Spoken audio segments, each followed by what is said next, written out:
Episode 218. Lower your voice, raise your vibe.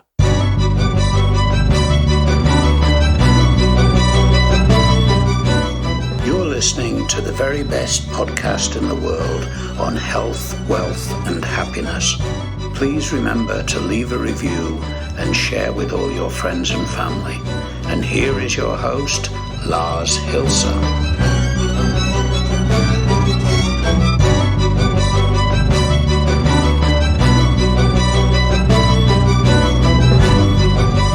And it is Wednesday, I think. Welcome to the very best podcast in the world, your only source in the universe for personal supremacy through health, wealth, and happiness. Now, I chose this episode because it's brief, it's short, and therefore fits kind of in my current disastrous phase. And it's not disastrous, it's just totally overflooded with work, and therefore the episodes may become a little bit shorter. I hope that yesterday's episode on the what were they called again? I would have to look. The passive income streams. There we go. Was helpful to a lot of people, which brings us to the section on housekeeping, where number one, views are and will forever be my own, and blah, don't reflect, the whole ordeal. Number two, sharing is caring. That's the item I just started because sharing is just that. If you come across an episode that's interesting, share it with, someone in your sphere of influence, because it may end up helping them more than, maybe it would directly help you. And just sharing it out to the world can, give you significant clout with someone that finds that episode insanely interesting. Item number three is as currently unavoidable. There's a lot of chaos. There's a lot of shit going on in a positive way. So the episodes are going to be shorter, more compact, and I hope more down to the point and not so elaborate. And therefore, let's get started with lowering your voice and raising your vibe. Now, why did I choose this title? It's a quote I came across on, one of these motivational wallet rapists that just made that remark without further context online. And it brought me back to my vocational training, where on one of the first exercises that we had, we were introduced to this sales trainer who was mentioned him before, who was, we were sitting there with, north of 100 trainees. And this guy gets introduced, we clap, he enters the room, and boom, there's this presence. He hadn't uttered a word, right? But he was there. You could feel his presence. Now, this dude wasn't, 6 foot something and a glaring personality. He was well dressed, but soft spoken, maybe, average size, average build, nothing that would stick out to you from a perspective of externalities, right? So what made him shine was just his mere presence. And I was amazed at this. I had to discover this for myself, how he did it, and all the techniques he used. And it went down this route where you can read a lot about this. A lot was about posture. A lot was about communication. A lot was about, figuring out your own persona, and most importantly, being authentic about it. Now, put this dude into a $3,000 suit, and immediately his shine would become less, right? But he was so authentic in his personality. He felt so well in his, I don't know what he was wearing, kind of like, remember, a polo shirt, jeans, and probably a sports coat over that.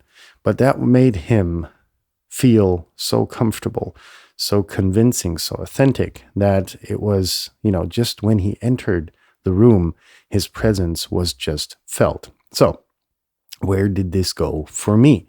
Well, I started studying, more about myself, how I felt best, and which clothes do I feel best? How do I dress to become most convincing? And so on and so forth. Needless to say, there are a lot of psychological aspects to it, but it's all stuff that you can learn. How did this influence my life? Right. Not dressing up anymore, but dressing to the way that I like just made me feel way more comfortable.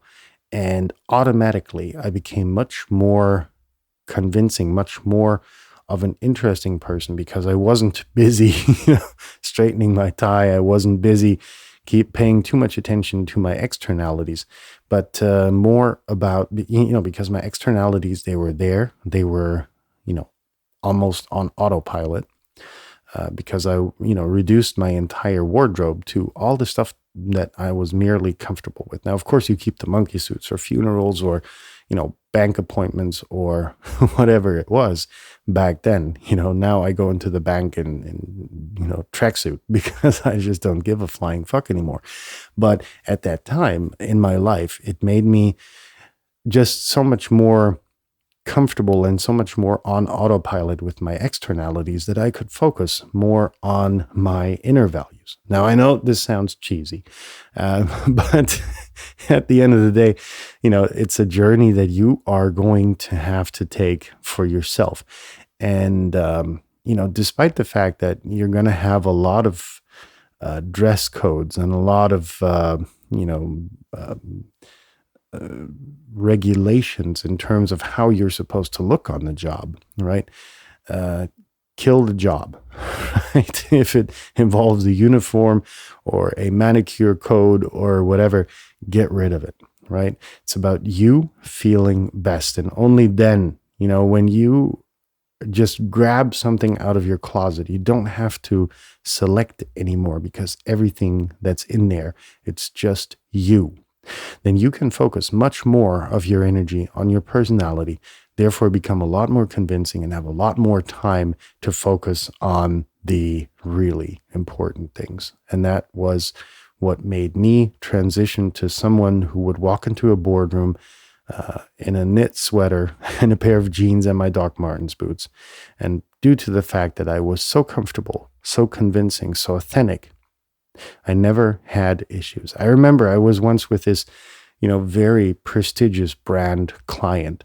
And this was the boardroom story that I just mentioned. So I walked in there, in my jeans, in my worn jeans, in my Doc Martens boots, and a signal red knit sweater. And the receptionist, in her Louboutin shoes and her, $1,000 costume looked at me, just analyzed me, and she was like, who in the hell is this, right? And it was just such an interesting experience to be mustered by her in that way and almost getting declined when one of the board members actually came to greet me and take me into the boardroom.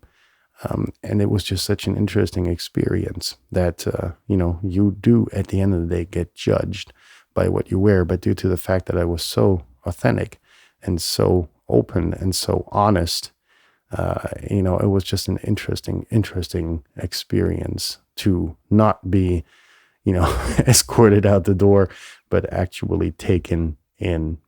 And so for all it's worth, I hope I was able to get the point across that the journey is, finding yourself and feeling comfortable, and that in essence is going to make you go away from using your, we all know these people, these loud, ostentatious yellers out there who will, just try and steal the show by being loud and maybe even obnoxious.